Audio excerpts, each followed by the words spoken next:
Assalamualaikum warahmatullahi wabarakatuh. Halo sahabat tani, semoga selalu sehat dan semangat. Hari ini kita akan membahas salah satu sayuran hijau yang sangat populer di meja makan orang Indonesia, yaitu bayam.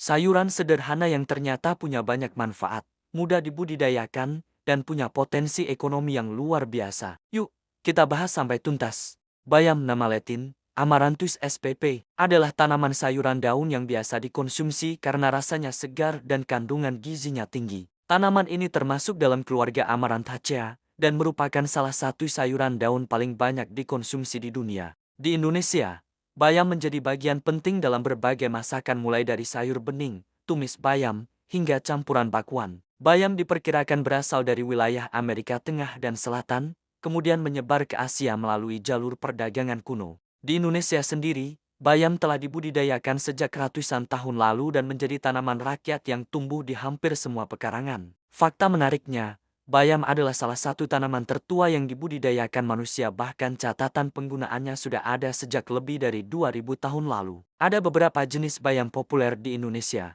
Bayam hijau Amaranthus tricolor paling umum dijumpai di pasar. Bayam merah Amaranthus gangeticus, daunnya kemerahan, kandungan antioksidannya tinggi. Bayam cabut dipanen muda, cocok untuk sayur bening. Bayam kakap atau bayam petik lebih besar dan dipanen setelah tanaman dewasa. Bayam tumbuh baik di dataran rendah hingga menengah 0-1000 mdpl. Suhu 20-30 derajat Celcius. Tanah gembur, subur, pH netral 6-7. Cahaya penuh sinar matahari. Bayam tidak tahan genangan, jadi drainase harus baik. Bayam sangat mudah ditanam, cocok untuk petani pemula maupun pekarangan rumah. Berikut cara budidaya bayam. Persiapan lahan. Gemburkan tanah. Beri pupuk kandang matang 1-2 ton per hektar. Penanaman. Gunakan biji bayam yang berkualitas. Tabur langsung di bedengan atau semai dahulu. Penyiraman. Lakukan pagi dan sore hari. Hindari genangan air. Pemupukan tambahan. Gunakan pupuk organik cair atau NPK rendah dosis setelah 10-15 hari. Pembersihan.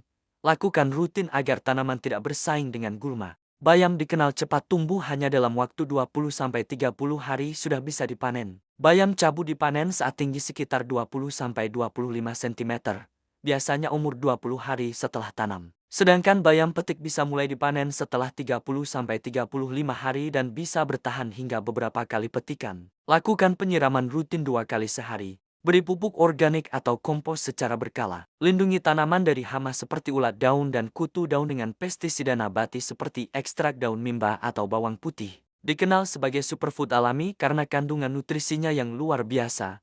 Berikut beberapa manfaat kesehatan bayam. Zat besi tinggi mencegah anemia. Vitamin A dan C menjaga daya tahan tubuh dan kesehatan mata. Kalsium dan magnesium memperkuat tulang. Antioksidan alami melawan radikal bebas. Serat tinggi baik untuk pencernaan. Fakta menariknya, bayam menjadi makanan favorit Popeye, tokoh kartun legendaris yang menggambarkan kekuatan dari makan sayur. Bayam bisa diolah menjadi berbagai hidangan lezat. Sayur bening bayam, tumis bayam, keripik bayam, jus bayam, smoothie hijau sehat. Bahkan kini, bayam juga digunakan sebagai bahan dasar mie hijau alami dan roti sehat. Bayam merupakan salah satu sayuran dengan permintaan tertinggi di pasar tradisional dan modern. Harga bayam sangat terjangkau, namun perputaran produksinya cepat, sehingga keuntungan tetap menarik bagi petani. Rata-rata harga bayam segar di pasar Indonesia. Bayam cabut, Rp5.000 sampai Rp8.000 per ikat. Bayam merah, Rp7.000 sampai Rp10.000 per ikat. Harga grosir di tingkat petani, sekitar Rp4.000 sampai Rp6.000 per kilogram. Dengan umur panen yang cepat, petani bisa menanam bayam hingga 10-12 kali dalam setahun, menjadikannya komoditas dengan cash flow tinggi dan risiko rendah. Tips tambahan seputar bayam. Gunakan benih unggul F1 agar hasil lebih seragam. Hindari penggunaan pestisida kimia berlebihan. Panen di pagi hari agar daun tidak cepat layu. Untuk hasil maksimal, gunakan sistem organik. Produk bayam organik kini banyak dicari pasar premium dan supermarket besar. Nah, sahabat tani, itulah pembahasan lengkap tentang tanaman bayam dari asal-usul, budidaya, manfaat kesehatan, hingga peluang pasarnya. Sayuran sederhana ini ternyata menyimpan potensi luar biasa baik untuk kesehatan maupun bisnis pertanian modern. Jadi, sudah siap menanam bayam di kebunmu hari ini? Popeye, tokoh kartun legendaris, sedang makan bayam dan memberi jempol di kebun bayam.